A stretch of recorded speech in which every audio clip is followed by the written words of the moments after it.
চিরনিদ্রায় শায়িত হলেন ৯০ দশকের সংগ্রামী কবি বশিরুজ্জামান বশির। রবিবার সকালে বরিশালের রূপাতলী ২৫ নং ওয়ার্ডে তার নিজ বাড়িতে সকাল ৯টায় জানাজা শেষে পারিবারিক কবরস্থানে দাফন করা হয় তাকে।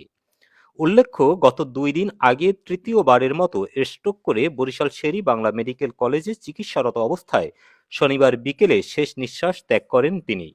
দীর্ঘ প্রায় ৩ বছর যাবৎ স্ট্রোকজনিত রোগে ভুগছিলেন। কবি বশিরুজ্জামান বশির ছিলেন একাধারে কবি, লেখক, সম্পাদক, প্রকাশক, পরিচালক ও বেতার সংগঠক। ১৯৭৪ সালের ২৫ জানুয়ারি চরকাওয়া ইউনিয়নের পেটকাটা গ্রামে মুন্সি বাড়িতে জন্মগ্রহণ করেন কবি বশিরুজ্জামান বশির। পিতা মৃত রসুল আলী মুন্সি, মা রওশনারা বেগম মিনারা। মৃত্যুকালে তার সহধর্মিণী আসিয়া বেগম আদুরি ৩ ছেলে ১ মেয়ে সহ বহু গুণগ্রাহী রেখে গেছেন। আসসালামু আলাইকুম। আমি মোহাম্মদ রিয়াজ মুন্সি। আমি কবি বশিরুজ্জামান বশিরের বড় ছেলে। আপনারা জানেন যে আমার বাবা দীর্ঘদিন যাবৎ অসুস্থ ছিলেন। ২০২২ সাল থেকে আমার বাবা অসুস্থ। তো গত ১৮ তারিখ বাবা আবার অ্যাগেন ব্রেন স্ট্রোক করেন।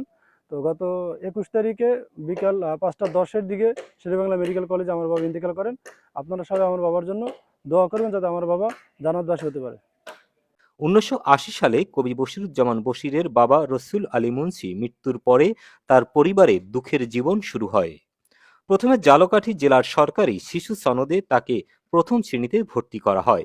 প্রথম থেকে পঞ্চম শ্রেণী পর্যন্ত প্রথম স্থান লাভ করেন কবি বশির।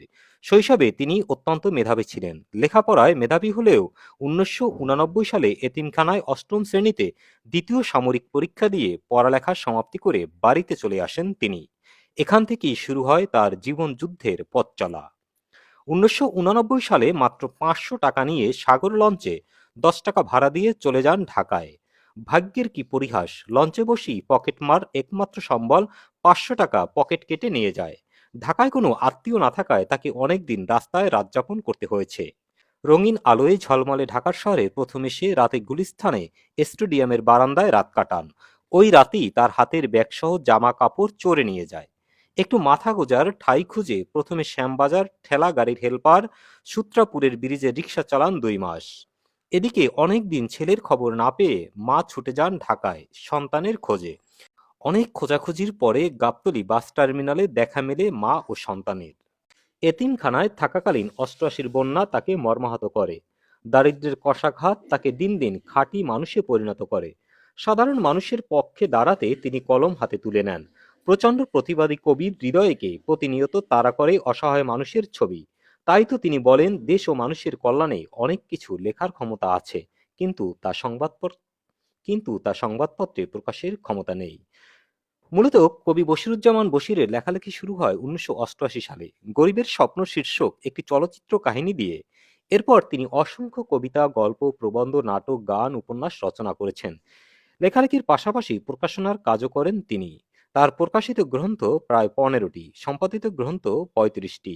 তার মধ্যে আমরা সেই মুক্তিযোদ্ধা, আবার আমরা যুদ্ধে যাব, বাংলার মাটি ছাড়, স্বদেশ জরিপ, আলোচনা শেষ, এখন শুধু স্বপ্ন দেখার পালা, ভূমিহীন প্রেমিকের স্বপ্ন, ভূতের পাঠশালা, বাদশার বাদশাহী, রাতুল মামার ভূতচর, একদিন তুমিও কাঁদবে, বন্ধু হতে চাই সহ আরও উল্লেখযোগ্য কয়েকটি গ্রন্থ রয়েছে।